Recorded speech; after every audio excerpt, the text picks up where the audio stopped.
So consider this. Satya Sai Baba has these miracles attributed to him by literally thousands upon thousands of living eyewitnesses. He is not the David Koresh of Hinduism. His devotees threw a birthday party for him a few years ago, and 1 million people showed up. There are millions of people who believe he is a living God. Now, so consider, as though for the first time, the foundational claim of Christianity. The claim is that miracle stories of a sort that surround a person like Satya Sai Baba today, and which are compelling to no one apart from his devotees, suddenly become especially credible if you place them in the pre-scientific religious context of the first century Roman Empire, decades after their supposed occurrence. So Satya Sai Baba's miracles don't even merit an hour on the Discovery Channel.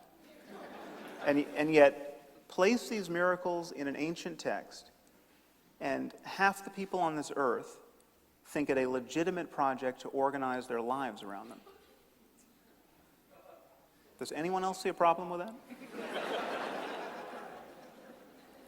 All right, so let's leave aside questions of religion's truth. The second way of arguing in defense of God is to say that religion is useful, and so useful that it may be necessary. And the most common way of arguing for its usefulness is to say that it makes people moral, it consoles them, it gives their lives meaning.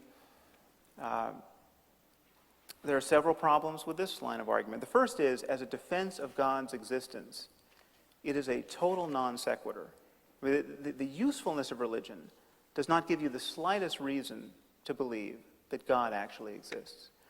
Every religion could function like a placebo. It could be totally barren of real content and yet extremely useful in certain circumstances. Let's say that the cosmologists and the physicists came forward and said, sorry for the misunderstanding. It turns out there is a God, and he does have a plan for you.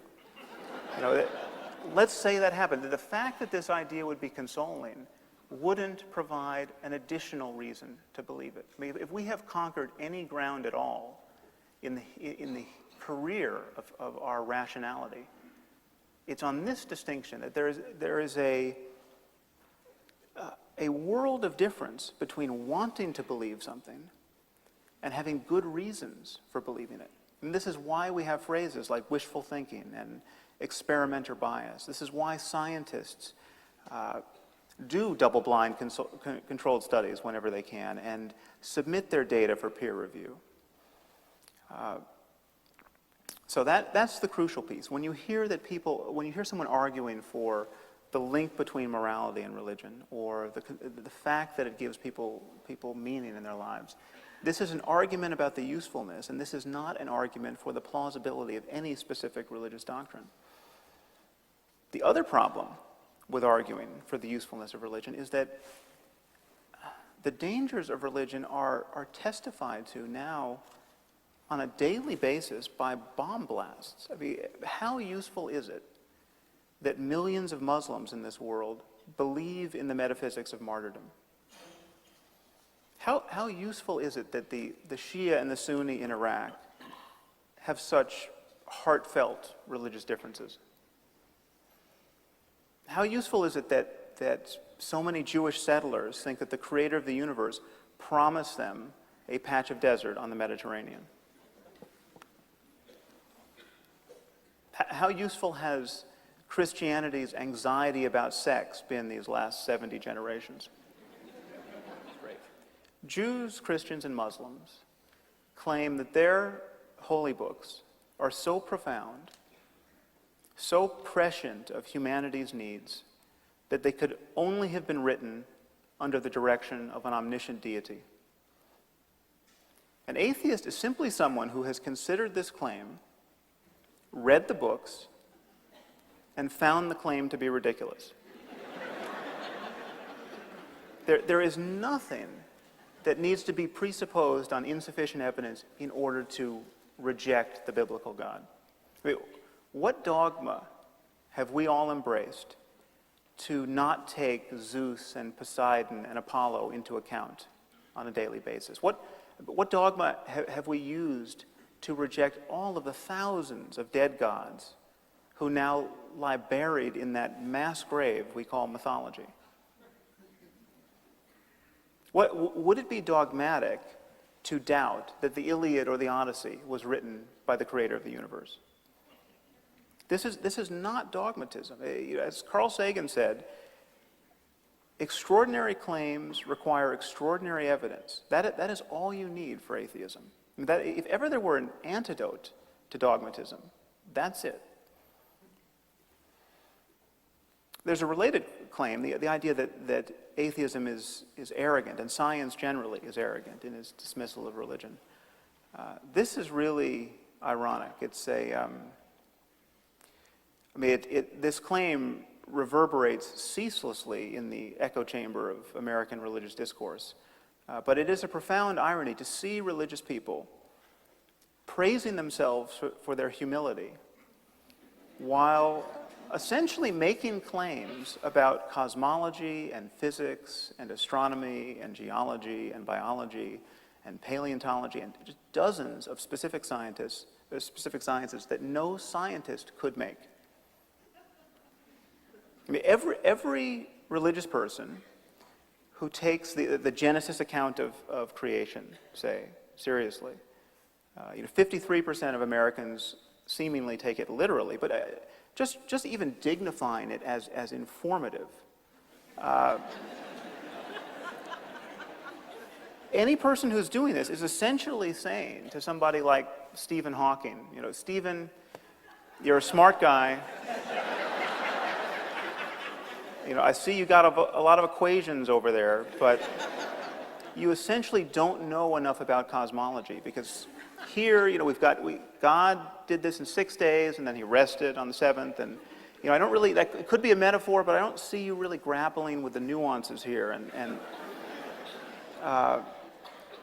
they're essentially saying to someone like Richard Dawkins or Robert Trivers or any evolutionary biologist, they're saying, you're saying all this stuff about DNA and the fossil record and radiocarbon dating, but it says here that man was made in a separate act of creation, and that really we should ponder over that. And this would be amusing, this kind of covert arrogance, if it were not having such a disastrous effect, if it were not impeding the teaching of science in this country. 30% of biology teachers don't even mention evolution because it is such a hassle to deal with the religious lunacy of their students and their parents. This really is impeding medical research. It really is eroding the prestige of the United States in the eyes of the rest of the world. You saw this recent Republican debate. When asked, how many of you reject evolution? 3 arms go up. This is flabbergasting. These people are seeking the highest not only the highest office in the land, they're seeking more power and responsibility than any person has had in human history.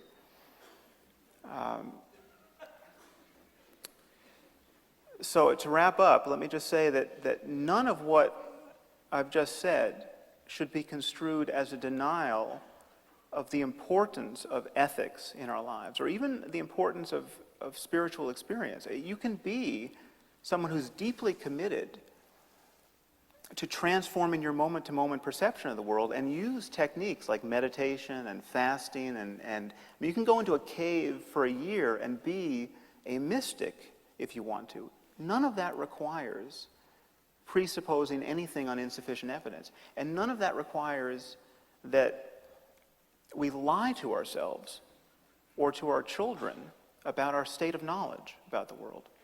And the problem I have with religion, both at every point on the spectrum, from moderate to extreme, is that it stands as a permanent denial of the possibility of developing a truly rational, modern, open-ended discussion about the nature of our subjectivity, about the possibility of ethics and spirituality truly in conformity with our rationality as it exists now.